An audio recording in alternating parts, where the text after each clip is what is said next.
भक्ति शक्ति आस्था में आपका स्वागत है। नमस्कार। आइए हम शुरू करते हैं देवी का कवच। ओम चंडिका देवी को नमस्कार है। मार्कंडेय जी ने कहा, पितामहा, जो इस संसार में परम गोपनीय तथा मनुष्यों की सब प्रकार से रक्षा करने वाला है और जो आपने अब तक दूसरे किसी के सामने प्रकट नहीं किया है, ऐसा कोई साधन मुझे बताइए। ब्रह्मा जी बोले, ब्राह्मण, ऐसा साधन तो सिर्फ एक देवी का कवच ही है, जो गोपनीय से भी परम गोपनीय, पवित्र तथा संपूर्ण प्राणियों का उपकार करने वाला है। महामुनि, उसे श्रवण करो। देवी की 9 मूर्तियां हैं जिन्हें नवदुर्गा कहते हैं। उनके पृथक पृथक नाम बतलाए जाते हैं। प्रथम नाम शैलपुत्री, दूसरी मूर्ति का नाम ब्रह्मचारिणी है, तीसरा स्वरूप चंद्रघंटा के नाम से प्रसिद्ध है, चौथी मूर्ति को कुष्मांडा कहते हैं, पांचवी दुर्गा का नाम स्कंद माता है, छठी देवी के रूप को कात्यायनी कहते हैं, सातवां कालरात्रि और आठवां रूप महागौरी के नाम से प्रसिद्ध है, नवी दुर्गा का नाम सिद्धिदात्री है। ये सब नाम सर्वज्ञ महात्मा वेद भगवान के द्वारा ही प्रतिपादित हुए हैं। जो मनुष्य अग्नि में जल रहा हो, रणभूमि में शत्रुओं से घिर गया हो, विषम संकट में फंस गया हो तथा इस प्रकार के भय से आतुर होकर जो भगवती दुर्गा की शरण में प्राप्त हुए हों, उनका कोई कभी भी अमंगल नहीं होता।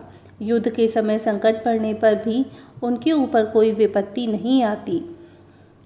उन्हें शोक, दुख और भय की प्राप्ति नहीं होती। जिन्होंने भक्तिपूर्वक देवी का स्मरण किया है, उनका निश्चय ही अभ्युदय होता है। देवेश्वरी, जो तुम्हारा चिंतन करते हैं, उसकी तुम निसंदेह रक्षा करती हो। चामुंडा देवी प्रेत पर आरूढ़ होती हैं, वाराही भैंसे पर सवारी करती हैं, इंद्री का वाहन ऐरावत हाथी है, वैष्णवी देवी गरुड़ पर आसन जमाती हैं, माहेश्वरी वृषभ पर आरूढ़ होती हैं, कौमारी का वाहन मयूर है। भगवान विष्णु की प्रियतमा लक्ष्मी देवी कमल के आसन पर विराजमान हैं और दोनों हाथों में कमल धारण किए हुए हैं। वृषभ पर आरूढ़ ईश्वरी देवी ने श्वेत रूप धारण कर रखा है। ब्राह्मी देवी हंस पर बैठी हुई हैं और सब प्रकार के आभूषणों से विभूषित हैं। इस प्रकार ये सभी माताएं सब प्रकार की योग शक्तियों से संपन्न है। इसके सिवा और भी बहुत सी देवियां हैं जो अनेक प्रकार के आभूषणों की शोभा से युक्त तथा नाना प्रकार के रत्नों से सुशोभित हैं। ये संपूर्ण देवियां क्रोध में भरी हुई हैं और भक्तों की रक्षा करने के लिए रथ पर बैठी दिखाई देती हैं। ये शंख, चक्र, गदा, शक्ति, हल और मूसल, खेटक और तोमर, परशु तथा पाश, कुंत और त्रिशूल एवं उत्तम धनुष आदि अस्त्र शस्त्र अपने हाथों में धारण करती हैं। दैत्यों के शरीर का नाश करना, भक्तों का अभयदान देना और देवताओं का कल्याण करना, यही उनके शस्त्र धारण का उद्देश्य है। महान रौद्र रूप, अत्यंत घोर पराक्रम, महाबल और महान उत्साह वाली देवी, तुम महान भय का नाश करने वाली हो। तुम्हें नमस्कार है। तुम्हारी ओर देखना भी कठिन है। शत्रुओं का भय बढ़ाने वाली जगदम्बिके, मेरी रक्षा करो। पूर्व दिशा में इंद्री मेरी रक्षा करें, अग्निकोण में अग्निशक्ति, दक्षिण दिशा में वाराही तथा खड़ग धारिणी मेरी रक्षा करें, पश्चिम दिशा में वारुणी और मृग पर सवारी करने वाली देवी मेरी रक्षा करें, उत्तर दिशा में कौमारी तथा ईशान कोण में शूलधारिणी देवी रक्षा करें, ब्रह्माणी मेरी रक्षा करें, पश्चिम दिशा में वारुणी और मृग पर सवारी करने वाली देवी मेरी रक्षा करें, उत्तर दिशा में कौमारी तथा ईशान कोण में शूलधारिणी देवी रक्षा करें, ब्रह्माणी तुम ऊपर की ओर से मेरी रक्षा करो और वैष्णवी देवी नीचे की ओर से मेरी रक्षा करें। इसी प्रकार शव को अपना वाहन बनाने वाली चामुंडा देवी दशों दिशाओं में मेरी रक्षा करें। जया आगे की ओर से और विजय पीछे की ओर से मेरी रक्षा करें। वाम भाग में अजिता और दक्षिण भाग में अपराजिता रक्षा करें। उद्योतनी शिखा की रक्षा करें। उमा मेरे मस्तक पर विराजमान होकर रक्षा करें। ललाट में मालाधारी रक्षा करें और यशस्विनी देवी मेरी भौं का संरक्षण करें। बाहों के मध्य भाग में त्रिनेत्रा और नथनों की यम घंटा देवी रक्षा करें। दोनों नेत्रों के मध्य भाग में शंकिनी और कानों में द्वारवासिनी रक्षा करें। कालिका देवी कपोलों की तथा भगवती शंकरी कानों के मूल भाग की रक्षा करें।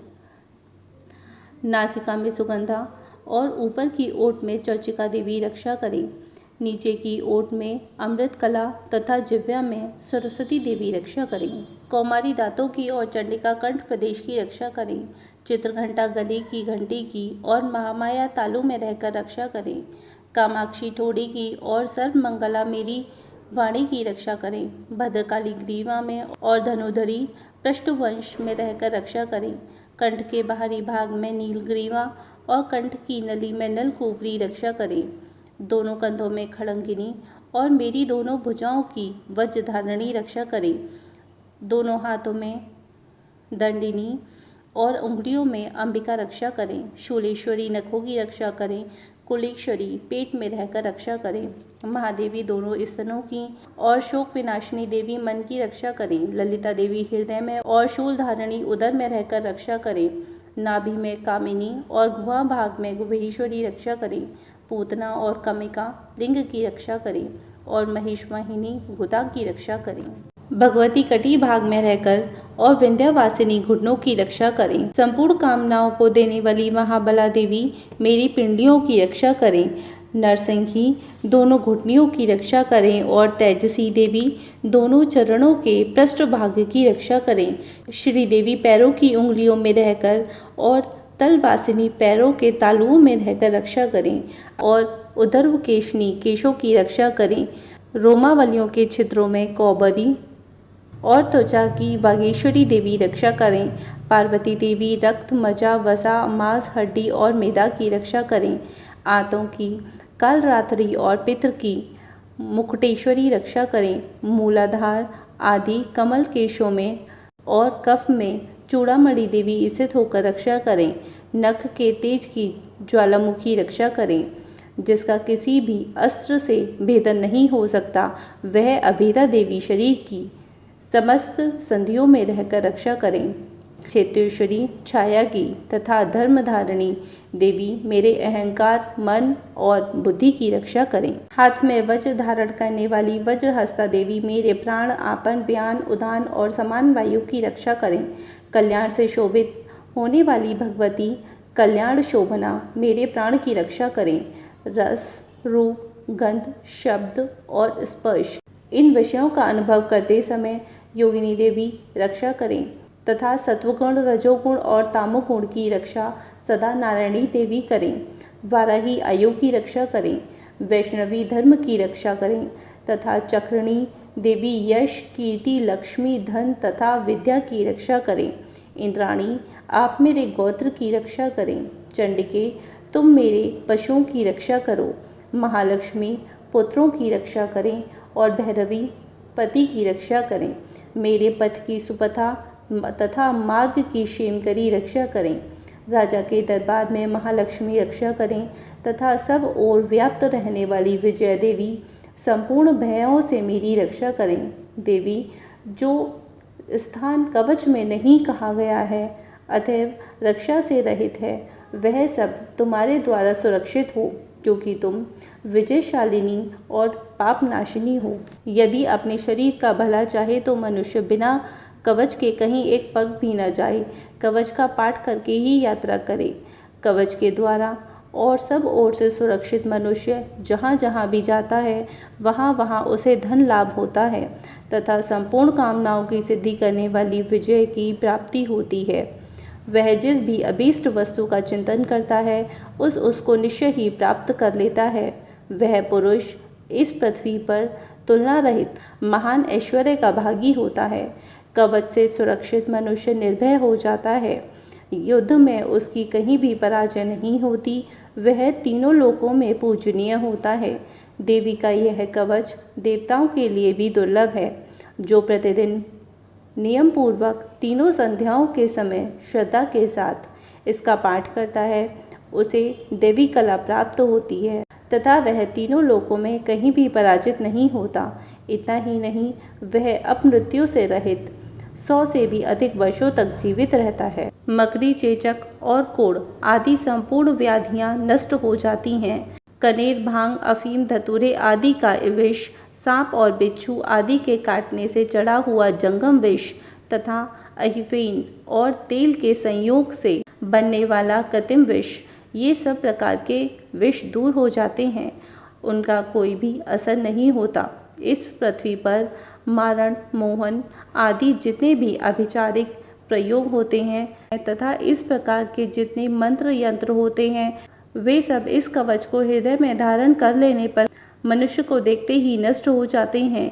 यही नहीं, पृथ्वी पर विचरने वाले ग्राम देवता, आकाशचरी देव, विशेष जल के संबंध से प्रकट होने वाले गण, उपदेश मात्र से सिद्ध होने वाले निम्न कोटि के देवता, अपने जन्म के साथ प्रकट होने वाले देवता, कुल देवता, माला, डाकिनी, शाकिनी, अंतरिक्ष में विचरने वाली अत्यंत बलवती भयानक डाकनियाँ, ग्रह, भूत, पिशाच, यक्ष, गंधर्व, राक्षस, ब्रह्म राक्षस, बेताल, कुष्मांड और भैरव आदि अनिष्टकारक देवता भी हृदय में कवच धारण किए रहने पर उस मनुष्य को देखते ही भाग जाते हैं।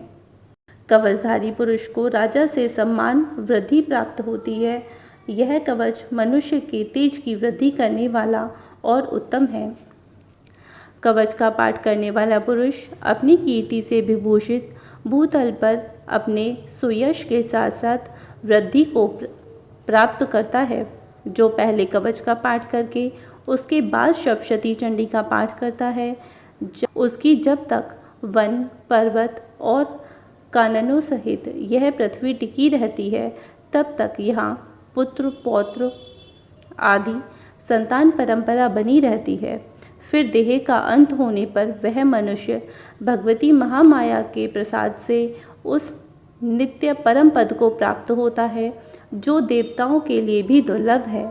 वह सुंदर दिव्य रूप धारण करता है और कल्याण में शिव के साथ आनंद का भागी होता है। जय माता दी।